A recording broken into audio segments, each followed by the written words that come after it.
Machine नहीं हूँ, इंसान हूँ मैं। रोमा आज सुबह से चिड़चिड़ी हो रही थी क्योंकि रात को नींद पूरी ना होने के कारण सर में दर्द था। बच्चे की तबीयत खराब थी, सो पूरी रात जागना पड़ा।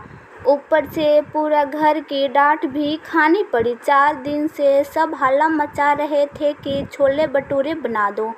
मम्मी पापा जी के लिए सादा खाना बनाया और बाकी सबके लिए छोला भटूरा। उसका बिल्कुल भी मन नहीं था, फिर भी बना दिया क्योंकि पति रोहित ने कह दिया था। रोमा, बच्चे हमारे पास रह रहे हैं, उन दोनों में और औरों में अंतर मत करना। उनको अपनी मम्मी पापा की कमी महसूस नहीं होनी चाहिए। जो मांगे सो दे देना। मन तो किया था कह दे मम्मी पापा जी, और घर का काम कम था मेरे पास जो बच्चों को यहाँ बुला लिया। बच्चों का मन नहीं लग रहा था, बस इसलिए भाई साहब यहाँ छोड़ गए। अब उन दोनों का मन लग रहा होगा वहाँ। दरअसल रोमा के जेठ जेठानी के दोनों बच्चों उसके घर ही आ गए थे और वहीं रहने के जिद पर अड़े थे। रोमा को वैसे बच्चों से कोई परेशानी नहीं होती, लेकिन जब बच्चे रोज़ नई नई फरमाइश करते और वो थकी होती तो गुस्सा आ ही जाता है। परसों छोले भटूरे बनाए और कल समोसे। बच्चे जिद पर अड़े कह रहे थे चाची प्लीज़ बना दो। आरव ने भी दोनों चीज़ों को भरपेट खा लिया तो उल्टियाँ हो गई। आरव को उल्टी होते ही पूरा घर रोमा को कोसने लगा कि क्या ज़रूरी थी ये सब बनाने की, और बनाया भी तो ये तो ध्यान रखना चाहिए कि तुम्हारा बच्चा कहीं भूख से ज़्यादा तो नहीं खा गया। रोमा को गुस्सा तो बहुत आया, लेकिन अपने बच्चे की तबीयत का ख्याल कर चुप रह गई। सुबह उठी तो सब चाय के लिए इंतज़ार कर रहे थे।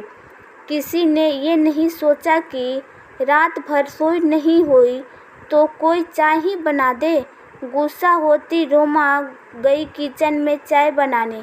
चाय बनाकर अखबार पढ़ने सास ससुर को चाय दी तो सासू माँ ने कहा, बच्चों सुबह से भूखे बैठे हैं, जल्दी दूध पीने की आदत है इन्हें, और तुम हो कि इतनी देर से उठकर आई हो। रोमा का कल रात से ही दिमाग खराब था, सो बोल पड़ी, दूध ही तो देना था। मम्मी जी आप ही दे देती। सारे फर चाची के ही नहीं, कुछ दादी के भी होते हैं। रोमा, ये कैसे बात कर रही हो माँ से?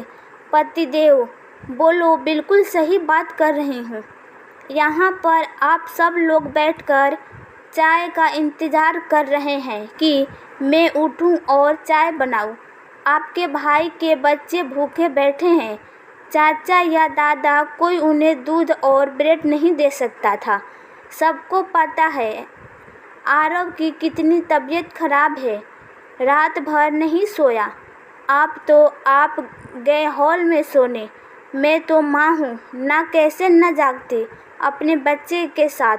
सर में दर्द है, परेशान हूँ, अकेली सारे घर का काम संभालती हूँ।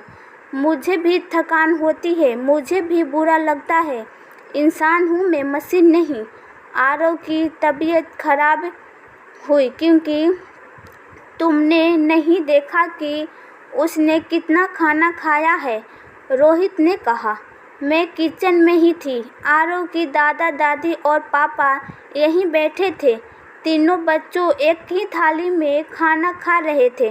क्या पता चलना मुझे?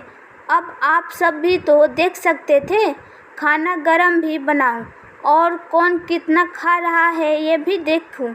कोई चीज़ बनने को मन मुताबिक ना बनाऊं तो भेदभाव करती हूँ, और बना दूँ तो क्यों बना दी। आप लोग कभी संतुष्ट नहीं हो सकते हैं।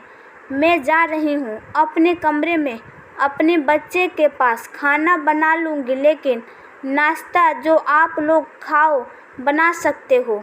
रोमा अपनी चाय लेकर अपने कमरे में चली गई और रोमा की सासू माँ काफ़ी देर तक खामोश रहने के बाद बोली, चलो बच्चों दूध गर्म कर दूँ और ब्रेड सेक दूँ।